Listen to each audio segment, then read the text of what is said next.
अस्सलाम वालेकुम दोस्तों कश्मीर में इंडिया की बर्बरियत के 105 दिन मुकम्मल हो गए, लेकिन कर्फ्यू ना हट सका।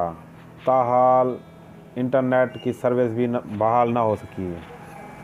दोस्तों कश्मीरी सर्दी में ज़रूरी सामान लेने को भी तरस गए।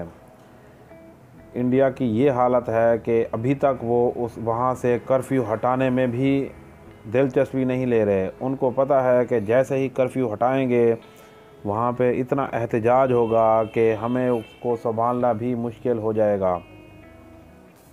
अब इंडियन गवर्नमेंट जो है वो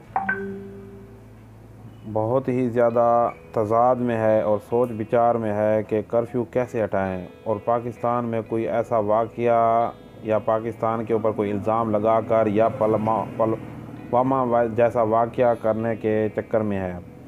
जी हाँ दोस्तों, कश्मीर के ऊपर कर्फ्यू के 105 दिन मुकम्मल हो गए हैं, लेकिन अभी तक हालात मामूल पर लाने में नाकाम है। इंडियन गवर्नमेंट अभी तक हालात मामूल पर लाने में नाकाम हो गई है।